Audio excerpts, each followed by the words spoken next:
Hi friends, தீராத சளிக்கு தீர்வு முள்ளு முருங்கை ரொட்டி செய்யலாம். வாங்க எப்படின்னு பார்க்கலாம். டம்ளர் புழுங்கல் அரிசி நைட்டே ஊற போட்டுக்கலாம். காலையில் கழுவி வச்சுக்கலாம். 1 ஸ்பூன் சீரகம், 1/2 ஸ்பூன் மிளகு, 5 வரமிளகாய். இதுதான் முள்ளு முருங்கை இலை.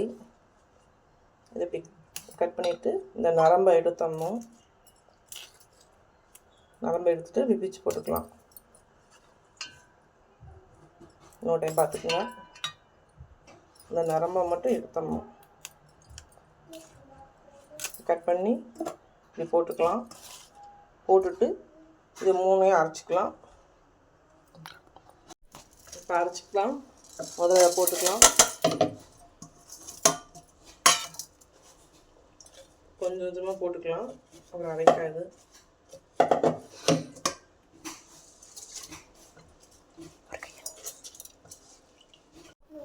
கொஞ்சம் தண்ணி ஊற்றி அரைச்சிக்கலாம். நம்ம அரைச்சிட்டோம், நல்லா அரைச்சாச்சு. 2 பெரிய வெங்காயம், கொஞ்சம் கொத்தமல்லி தழை, கருவேப்பிலை போட்டுக்கலாம். உப்பு தேவையான அளவு போட்டுக்கலாம்.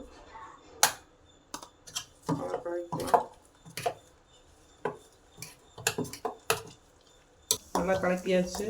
இனி ஊற்றிக்கலாம்.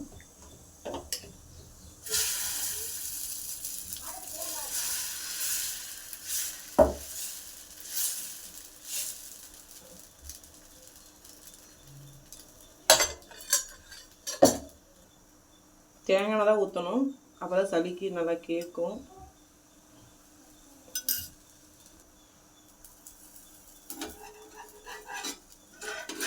புளி போட்டுக்கலாம். எண்ணெய் ஊற்றிக்கலாம்.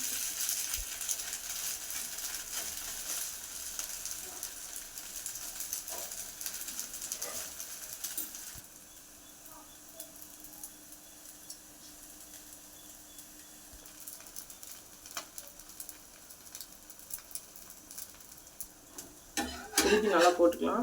நல்லா வேகட்டும், கடுகு விட்டுறாதீங்க.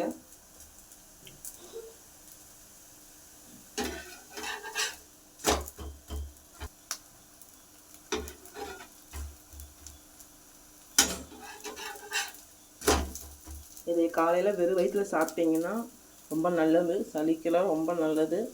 சாப்பிட்டு பாருங்கள். நெஞ்சு சளி உள்ளவங்களுக்குலாம் அது ரொம்ப நல்லது. வெந்துருச்சு, எடுத்துக்கலாம். இந்த முள்ளு முருங்கை ரொட்டி சாப்பிட்டு பாருங்கள். இந்த முள்ளு முருங்கையை செஞ்சு பாருங்கள். தீராத சளியும் தீரும். நெஞ்சு சளி உள்ளவங்களுக்கு, குழந்தைகளுக்கு, பெரியவங்களுக்கு எல்லாருக்கும் கொடுங்க. வாரத்தில் ஒரு டைம் செஞ்சு பாருங்கள். பிடிச்சிருந்தா லைக் பண்ணுங்கள், ஷேர் பண்ணுங்கள், சப்ஸ்கிரைப் பண்ணுங்கள். தேங்க்யூ.